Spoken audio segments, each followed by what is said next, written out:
بسم الله الرحمن الرحيم إن الحمد لله نحمده ونستعينه ونستغفره ونعوذ بالله من شرور أنفسنا ومن سيئات أعمالنا من يهده الله فلا مضل له ومن يضلل فلا هادي له أشهد أن لا إله إلا الله وحده لا شريك له وأشهد أن محمدا عبده ورسوله يا أيها الذين آمنوا اتقوا الله حق تقاته ولا تموتن إلا وأنتم مسلمون يا أيها الناس اتقوا ربكم الذي خلقكم من نفس واحدة وخلق منها زوجها وبث منهما رجالا كثيرا ونساء واتقوا الله الذي تساءلون به والأرحام إن الله كان عليكم رقيبا يا أيها الذين آمنوا اتقوا الله وقولوا قولا سديدا يصلح لكم أعمالكم ويغفر لكم ذنوبكم ومن يطع الله ورسوله فقد فاز فوزا عظيما أما بعد فإن أصدق الحديث كتاب الله وخير الهدي هدي محمد صلى الله عليه وسلم وشر الأمور محدثاتها وكل محدثة بدعة وكل بدعة ضلالة وكل ضلالة في النار. அன்பார்ந்த இஸ்லாமிய சகோதரர்களே, மாணவர்களே, அல்லாஹுடைய தீனிலிருந்து சொல்லப்படக்கூடிய நற்போதனைகளை, அறிவுரைகளை கேட்டு பயன்பெறுவதற்காக வேண்டி இங்கே நாங்கள் ஒன்று கூடியிருக்கின்றோம். சென்ற வாரம் நடைபெற்ற வகுப்பிலே நரகவாசிகளின் உணவுகளும் குடிபானங்களும் என்ற தலைப்பில் நாங்கள் ஒரு சில விடயங்களை பார்த்தோம். இன்ஷா அல்லாஹ் இன்றைய வகுப்பிலும் பொதுவான ஒரு தலைப்பிலே சில விடயங்களை பார்க்க இருக்கின்றோம். இன்றைய தலைப்பு அயலவர்களை கண்ணியப்படுத்துவோம் என்ற இந்த தலைப்பில் சில முக்கியமான விடயங்களை குர்ஆன் சுன்னாவுடைய ஆதாரங்களை அடிப்படையாக கொண்டு நாங்கள் பார்ப்போம். அன்புக்குரிய சகோதரர்களே,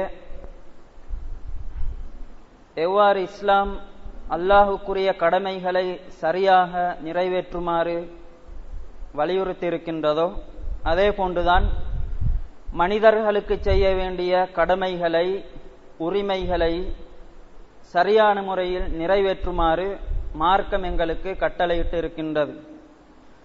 ஒவ்வொரு வகையான மனிதர்களோடும் எவ்வாறு நடந்து கொள்ள வேண்டும், எவ்வாறு நடந்து கொள்ளக்கூடாது என்ற அந்த வழிகாட்டலை தெளிவாக அல்லாஹும் அல்லாஹுடைய தூதர் ஸல்லல்லாஹு அலைஹி வஸல்லம் அவர்களும் எங்களுக்கு சொல்லி தந்திருக்கின்றார்கள்.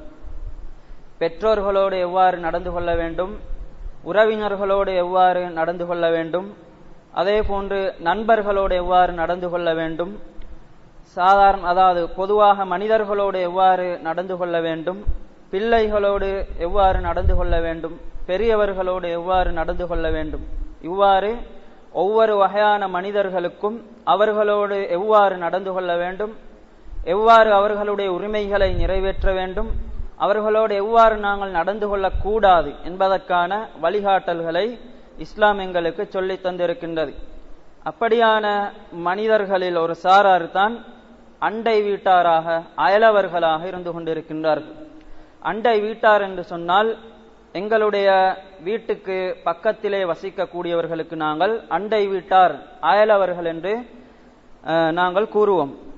அவர்கள் வலது பக்கத்தில் இருப்பவர்களா இருந்தாலும் சரி, எங்களுடைய இடது பக்கத்தில் இருக்கலாம், அல்லது எங்களுடைய வீடு வாசல்களுக்கு முன்னால் வசிக்கக்கூடியவர்களா இருக்கலாம், அல்லது எங்களுடைய வீடுகளுக்கு பின்னால் வசிக்கக்கூடியவர்களா இருக்கலாம், அல்லது எங்களுடைய வீட்டுக்கு மேல் மாடியில் வசிக்கக்கூடியவர்களாக இருக்கலாம். எங்களுடைய வீட்டுக்கு அருகிலே வசிக்கக்கூடியவர்களை நாங்கள் அண்டை வீட்டார் என்று கூறுவோம். இந்த அண்டை வீட்டாருக்கு செய்ய வேண்டிய உரிமைகள் என்ன, கடமைகள் என்ன, அவர்களோடு எவ்வாறு ஒரு முஸ்லிம் நடந்து கொள்ள வேண்டும் என்பதை நாங்கள் குர்ஆனிலும் சுன்னாவிலும் பார்க்கலாம்.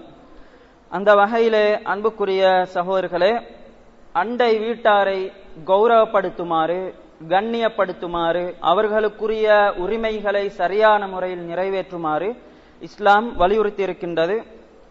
அப்படியான அல் குர்ஆன் வசனங்களில் ஒன்றுதான் சூரத்துன் நிசாவிலே 36 வசனத்திலே அல்லாஹு தஆலா கூறுகின்றான், வஅபுதுல்லாஹ வலா துஷ்ரிகு பிஹி ஷைஆ, அல்லாஹுவை வணங்குங்கள், அல்லாஹுக்கு எதையும் இணையாக்காதீர்கள். முதலாவதாக அல்லாஹ் தன்னுடைய உரிமையை பற்றி பேசுகிறான். என்னை நீங்கள் வணங்க வேண்டும், எனக்கு நீங்கள் இணை வைக்க கூடாது என்று தன்னுடைய அந்த உரிமையை, கடமையை அல்லாஹு தஆலா கூறிவிட்டு மனிதர்களுடைய உரிமைகளை பட்டியல் படுத்தி கூறி காட்டுகின்றான். வபில் வாலிதைனி இஹ்சானா, பெற்றோர்களுடன் நல்ல முறையில் நடந்து கொள்ளுங்கள். வபிதில் குர்பா, உற்றார் உறவினர்களுடன்.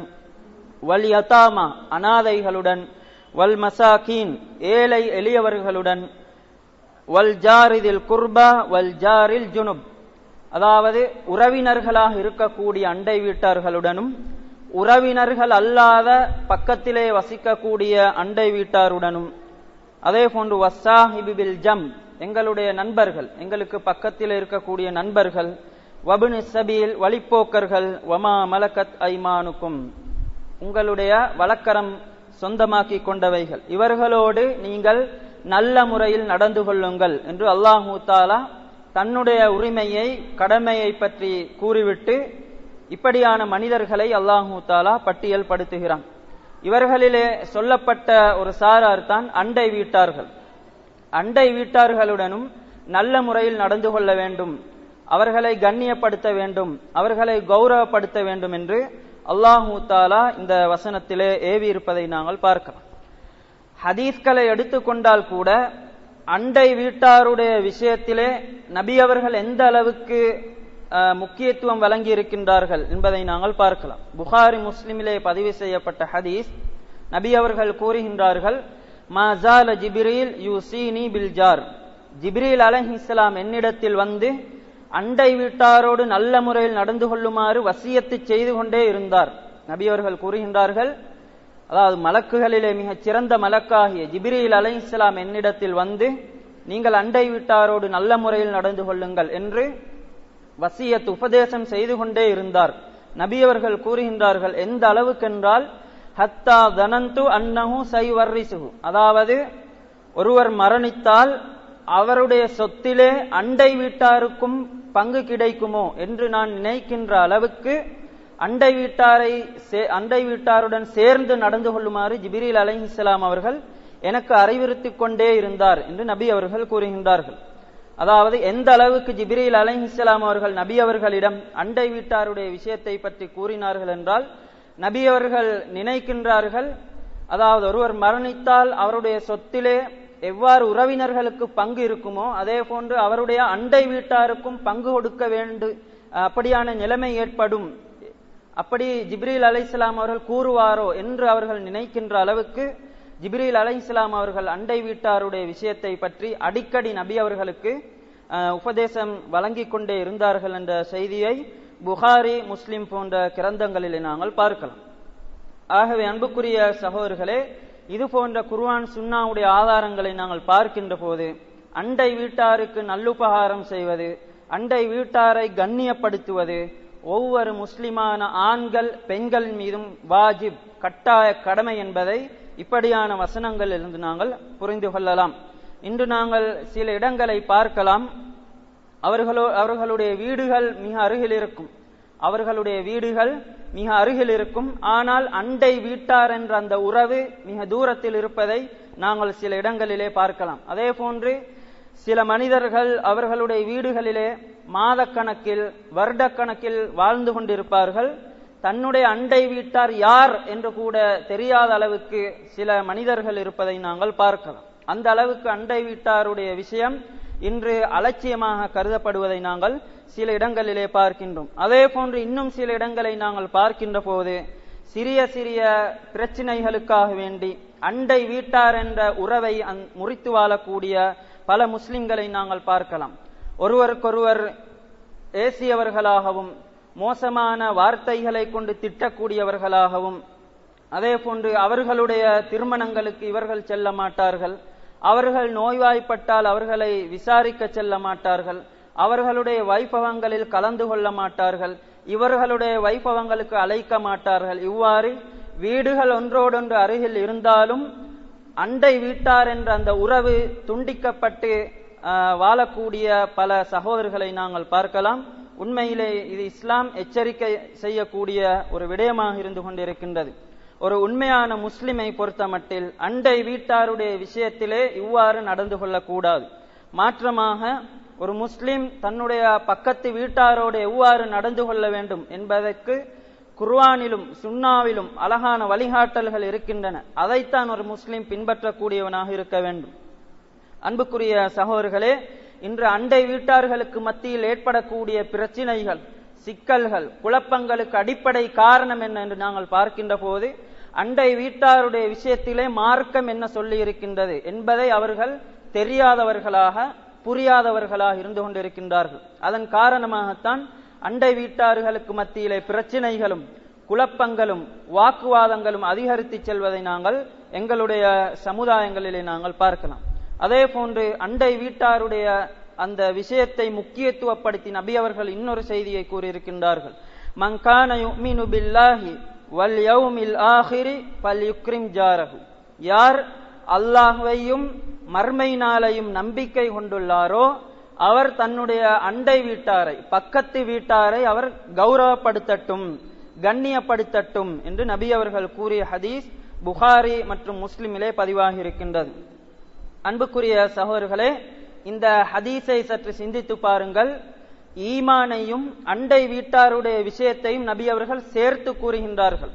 யாரிடத்திலே அல்லாஹ்வை பற்றிய மறுமை நாளை பற்றிய அந்த ஆழமான நம்பிக்கை இருக்கிறதோ அவர் என்ன செய்ய வேண்டும், அவரிடத்தில் என்ன பண்பு இருக்க வேண்டும், அண்டை வீட்டாரை அவர் கௌரவப்படுத்த வேண்டும் என்று நபி அவர்கள் தெளிவுபடுத்தி இருக்கின்றார்கள். ஆகவே அன்புக்குரிய சகோதரர்களே, அல்லாஹ்வை பற்றிய மறுமை நாளை பற்றிய அந்த ஆழமான நம்பிக்கை எங்களுடைய உள்ளத்தில் இருக்கும் என்று சொன்னால் நாங்கள் அண்டை வீட்டாரை கண்ணியப்படுத்தக்கூடியவர்களாக இருக்க வேண்டும். அப்படி இருக்காவிட்டால் எங்களுடைய ஈமானிலே அர்த்தம் இல்லை என்பதை நாங்கள் தெளிவாக புரிந்து கொள்ள வேண்டும்.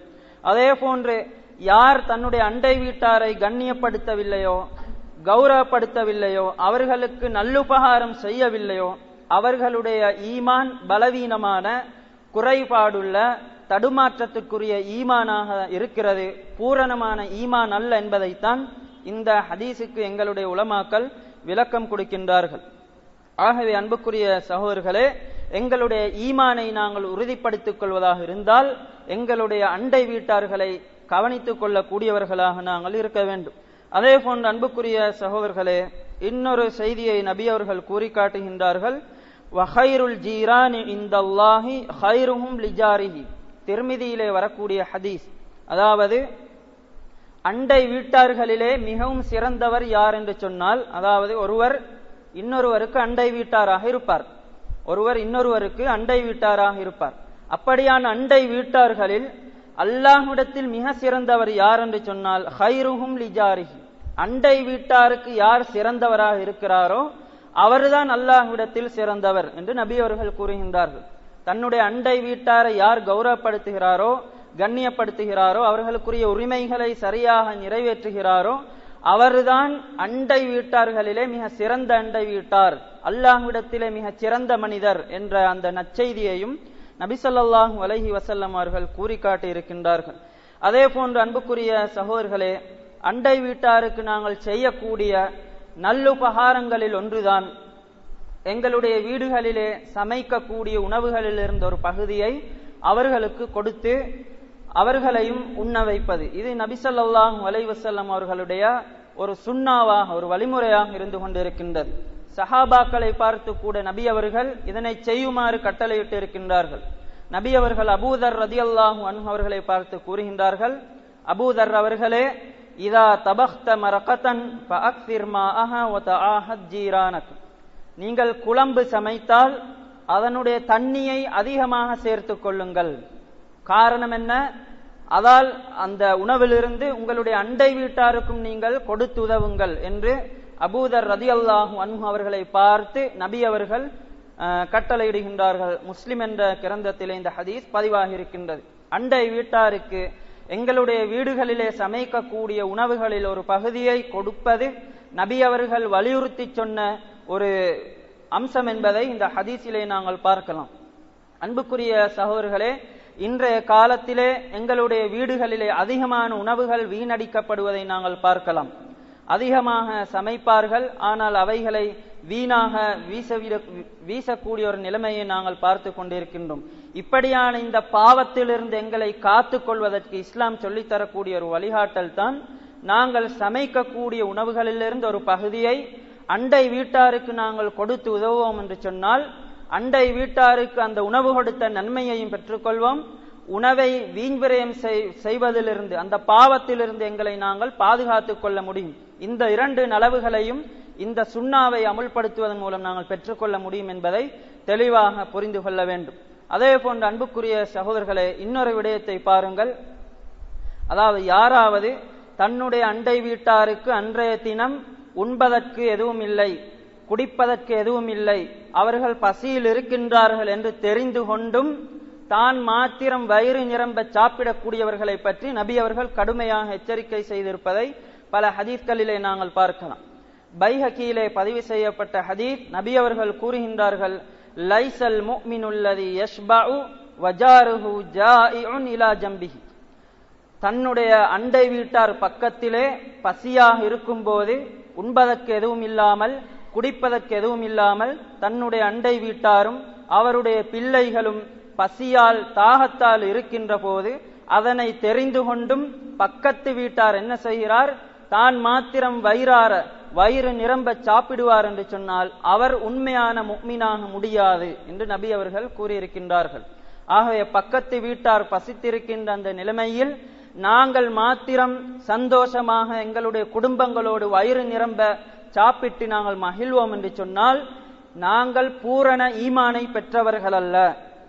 எங்களுடைய ஈமானிலே குறை இருக்கிறது, பலவீனம் இருக்கிறது, உண்மையான முஃமின்கள் அல்ல என்பதை நபி அவர்கள் இந்த ஹதீஸிலே எங்களுக்கு தெளிவுபடுத்தி இருக்கின்றார்கள். ஆகவே அன்புக்குரிய சகோதரர்களே, இந்த பாவத்திலிருந்து எங்களை நாங்கள் பாதுகாத்துக் கொள்வதாக இருந்தால், அதே போன்று வீண்விரயம் என்ற அந்த பாவத்திலிருந்தும் எங்களை நாங்கள் பாதுகாத்துக் கொள்ள வேண்டும் என்று இருந்தால், நாங்கள் சமைக்கக்கூடிய அந்த உணவுகளிலிருந்து ஒரு பகுதியை அண்டை வீட்டாருக்கும் நாங்கள் கொடுத்து உதவோம் என்று சொன்னால் இரண்டு விதமான நலவுகளையும் நாங்கள் அடைந்து கொள்ள முடியும் என்பதை நாங்கள் தெளிவாக புரிந்து கொள்ள வேண்டும். அதே போன்று அன்புக்குரிய சகோதரர்களே, அண்டை வீட்டாருடைய விஷயத்திலே நபிகளார் ஸல்லல்லாஹு அலைஹி வஸல்லம் அவர்கள் மிகவுமே வலியுறுத்தி சொன்ன இன்னொரு விடயம்தான், எந்த விதத்திலும் அண்டை வீட்டாருக்கு நாங்கள் தொந்தரவு செய்யக்கூடாது, அண்டை வீட்டாரை நோவினைப்படுத்தக்கூடாது, அவர்களுடைய உள்ளம் நோவினை ஆகின்ற அந்த அப்படியான நிலைமைக்கு நாங்கள் அவர்களுடைய உள்ளங்களை மாற்றக்கூடாது. இது நபிகளார் ஸல்லல்லாஹு அலைஹி வஸல்லம் அவர்கள் மிகவுமே வலியுறுத்தி சொன்ன ஒரு விடயமாக இருந்து கொண்டிருக்கின்றது. ஆனால் இந்த அம்சம் பல இடங்களிலே அலட்சியமாக பார்க்கப்படுவதை நாங்கள் பார்க்கலாம்.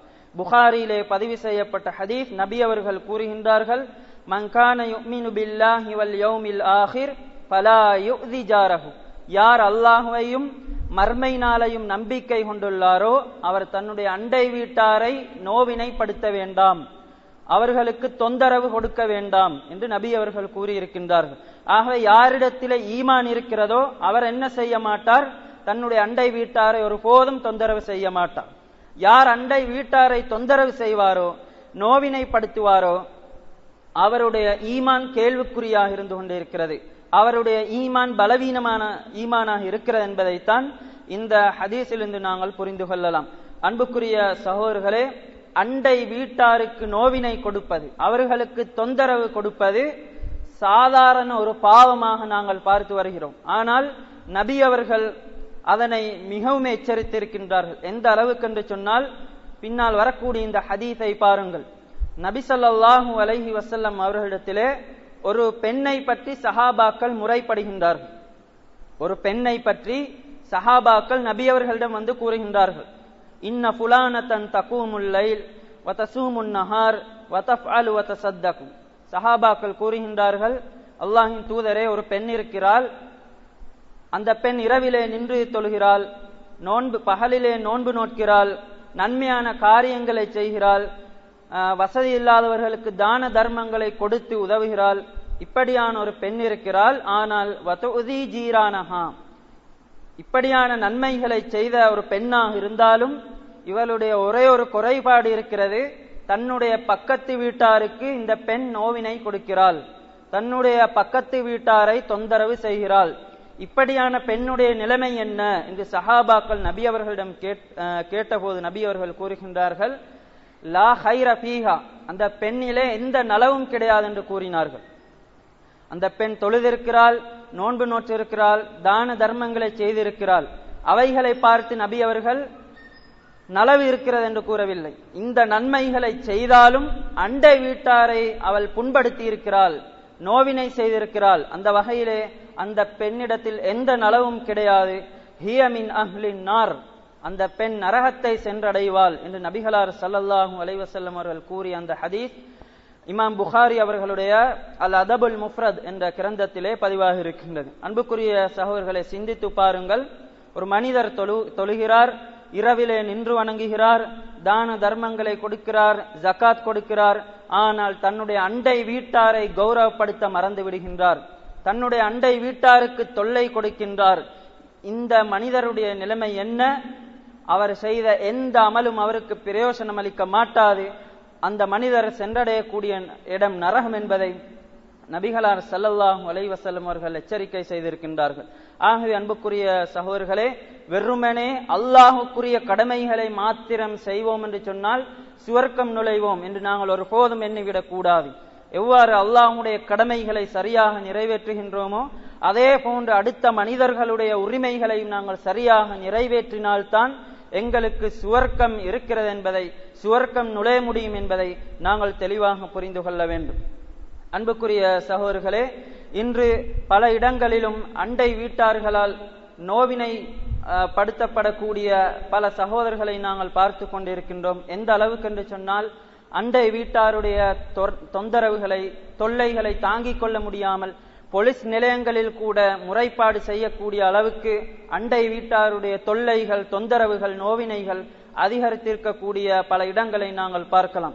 அதே போன்று இன்னும் சில இடங்களை பார்க்கின்ற போது அண்டை வீட்டாருடைய தொல்லையை தாங்க முடியாமல் சொந்த காணி பூமிகளை, வீடுகளை வித்து வேறு இடங்களுக்கு சென்று வாழக்கூடிய நிலைமைகளையும் நாங்கள் பார்க்கின்றோம். காரணம், அவர்களுடைய அண்டை வீட்டார்களால் அவர்களுக்கு வாழ முடியவில்லை, நிம்மதியாக வாழ முடியவில்லை, அவர்களால் தொந்தரவும் தொல்லையும் ஏற்படுகிறது.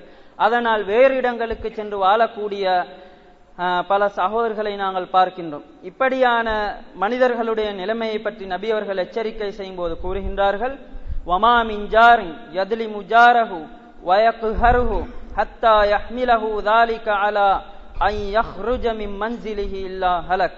ஒரு அண்டை வீட்டார் இருக்கிறார், அவர் தன்னுடைய பக்கத்து வீட்டாருக்கு நோவினை செய்கிறார். எந்த அளவுக்கு என்று சொன்னால், இவருடைய நோவினைகளை, தொந்தரவுகளை தாங்கிக் கொள்ள முடியாமல் அந்த பக்கத்து வீட்டார், அதாவது தன்னுடைய இடத்தை மாற்றுகிறார், வீட்டிலிருந்து வெளியேறி செல்கிறார்.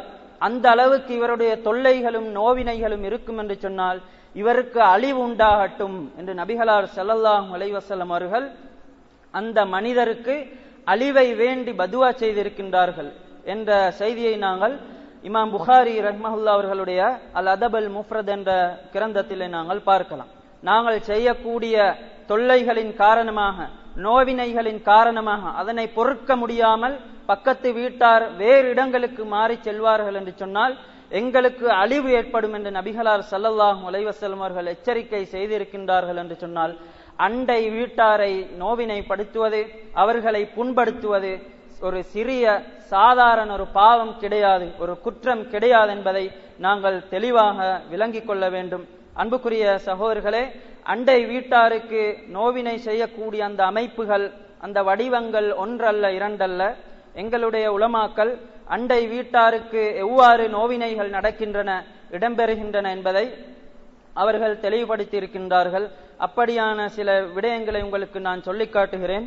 அந்த அடிப்படையிலே எங்களுடைய வீடுகளிலே இருக்கக்கூடிய தொலைக்காட்சி, அதே போன்று வானொலிகளுடைய சத்தங்களை உயர்த்தி அண்டை வீட்டாருக்கு தொல்லை கொடுப்பது, இதுவும் அண்டை வீட்டாருக்கு தொல்லை கொடுக்கக்கூடிய அமைப்புகளில் ஒன்றாகும் என்று உலமாக்கள் தெளிவுபடுத்தி இருக்கின்றார்கள்.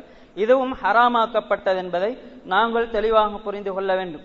அதே போன்று நாங்கள் எங்களுடைய வீடுகளிலே வளர்க்கக்கூடிய ஆடு மாடுகள் கோழி போன்ற பிராணிகள் அண்டை வீட்டாருடைய காணிகளுக்கு சென்று அவர்களுடைய தாவரங்களையும் அவர்களுடைய அந்த செடி கொடிகளையும் சாப்பிட்டு விடும் என்று சொன்னால், அதிலே நாங்கள் கவனம் எடுக்காமல் இருந்தால், அதற்கான வழியை தடுக்காமல் அப்படியே எங்களுடைய பிராணிகளை அடுத்த வீட்டுக்கு சென்று சாப்பிடுவதற்கான அந்த வழியை நாங்கள் ஏற்படுத்தி கொடுப்போம் என்று சொன்னால், இதுவும் ஹராமாக்கப்பட்ட ஒரு விடயம் என்பதை எங்களுடைய உலமாக்கள் தெளிவுபடுத்தி இருக்கின்றார்கள். அதே போன்று அண்டை வீட்டாருடைய முற்றவெளியிலே எங்களுடைய வீட்டிலே சேரக்கூடிய குப்பைகளை கொட்டுவது, இதுவும் அண்டை வீட்டாருக்கு செய்யக்கூடிய நோவினையாக இருந்து கொண்டிருக்கின்றது.